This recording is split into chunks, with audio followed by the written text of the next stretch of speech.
குறுவை சாகுபடிக்கு அந்த நிவாரணம் ஏற்கனவே கொடுத்தாச்சு, வழங்கியாச்சு. இது முன்ன பின்ன பேப்பர் படிச்சிருந்தா நாட்டில் என்ன நடக்குதுன்னு தெரிஞ்சிருக்கும். ஸ்பெஷல் பேக்கேஜ்னா நீங்க கொடுத்தது 134 கோடி கொடுத்தீங்க. அது அனைத்து அரசுலயும் கொடுக்கறக்கூடிய ஸ்பெஷல் பேக்கேஜ் தான். இப்ப வறட்சி நிவாரண நிதி அவங்க கேட்கறாங்க. இது ரெண்டுத்துக்கும் வித்தியாசம் தெரிஞ்சுக்க வேண்டும். இது வெறும் டெய்லி காலைல பேப்பர் படிச்சா மட்டும் பத்தாது. ஜலதோஷம் வந்தா ஆவி கூட புடிக்க தெரியாது, அந்த ஆள் புடிக்கிற அளவுக்கு வீக்கா இருந்திருக்கேடா. ராவணம் அவன்டா, ஒத்தையில் நிக்கிற யமன்டா, உலகாண்டவன்டா. ராவணம் அவன்டா, ஒத்தையில் நிக்கிற யமன்டா, உலகாண்டவன்டா. வாயில என்ன தவடாடா, புண்ணாக்காடா, தடிமாடு, வாயை தட்டு சொல்லடா. இவன் பேசலன்னா இன்னில இருந்து இவனுக்கு சோறு போடுறதை நிறுத்திடுங்க.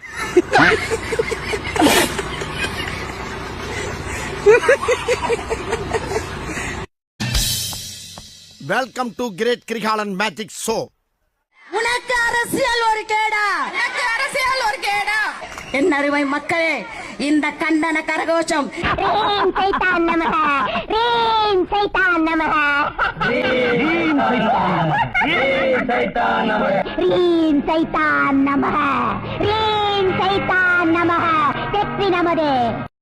இன்னைக்கு முடிவு பண்றா, இந்த கைப்புள்ளையா அந்த கட்டதுறையான்னு எல்லா வண்டிய அமுக்குடா ஆவன.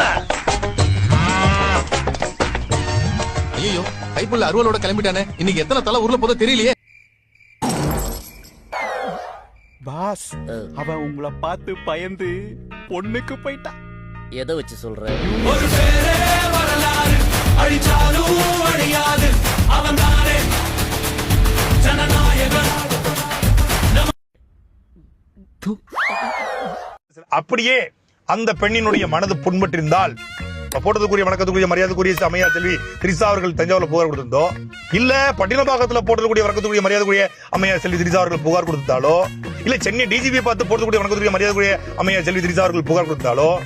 ஏன் தம்பி இப்படி அடிக்கிறாங்க? உங்களை இப்படி பண்ண உங்களை சும்மா விடக்கூடாது தம்பி. இப்போதைக்கு வீரம் முக்கியம் இல்ல, விவேகம் தான் முக்கியம். சட்டை போட்டு ஸ்பாட்டை காலி பண்ணிட்டு நம்ம ஏரியா பக்கம் போயிருவோம். சென்னை கமிஷனர் பார்த்து போட்டதுக்குரிய வணக்கத்துக்குரிய மரியாதைக்குரிய செல்வி திரிசா அவர்கள் புகார் கொடுத்தாலோ, இல்லை மகளிர் ஆணையத்தை சந்திச்சு போட்டதுக்குரிய வணக்கத்துக்குரிய மரியாதைக்குரிய செல்வி அம்மையார் திரிசா அவர்கள் புகார் கொடுத்தாலோ நடவடிக்கை எடுத்தா தப்பு இல்லை. போட்டதுக்குரிய வணக்கத்துக்குரிய மரியாதைக்குரிய செல்வி அம்மையார் திரிசா அவர்கள் புகார் கொடுக்காம யாரோ கொடுத்த புகார்ல எப்படி உடனடியாக நீங்க கைது பண்றீங்க? நான் ஒரு முளை கயிறு தருகிறேன், அதை வாங்கி கொண்டு போய் ஒத்த புளிய மரத்தில் தூக்கில் தொங்குங்கள். வீர மரணம் எளிதில் கிடைத்துவிடும். எதிர் வீட்டுல யாருக்கு என்ன தேவைங்கிறத புரிஞ்சு நீங்க எல்லாரும் சேர்ந்து கை கோர்த்தீங்கன்னா என்ன நம்ம டைலாக்கே பேசுற, நம்மளையே ஃபாலோ பண்ற, ரொம்ப தப்பாச்சே. வியாபாரத்தை கவனி. பைக்ல ஃபாலோ பண்ணாதீங்க, ஓவர்டேக் பண்ணாதீங்க. கடை இங்கதானே போடுறேன். ஆமாண்ணே.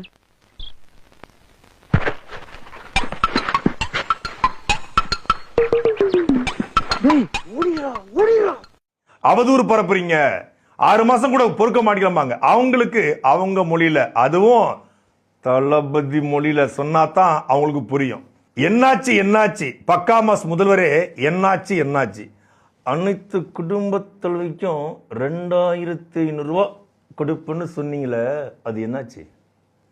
வேலையில்லா பட்டதாரிகளுக்கு 4000 ரூபாய் கொடுப்புன்னு சொன்னீங்களே, என்னாச்சு? ஒவ்வொரு வீட்டுக்கும் 6 சிலிண்டர் அப்படின்னு சொன்னீங்களே, அன்னபூரணி சூப்பர் 6, அது என்னாச்சு? சாதிவாரி கணக்கெடுப்பு ஆய்வு என்னாச்சு? தமிழர் நாகரிகம் அருங்காட்சியகம் அமைப்போம் அப்படின்னு சொன்னீங்களே, அது என்னாச்சு? மொழிப்போர் தியாகிங்க அவங்களுக்கு 2,50,000 ரூபாய் கொடுப்புன்னு சொன்னீங்களே, அது என்னாச்சு? முதியோர் உதவித்தொகை 3000 ரூபாய் என்னாச்சு? மாற்றுத்திறனாளிகளுக்கு மாதம் ஓய்வூதியம் 3000 ரூபான்னு சொன்னீங்களே, அது என்னாச்சு?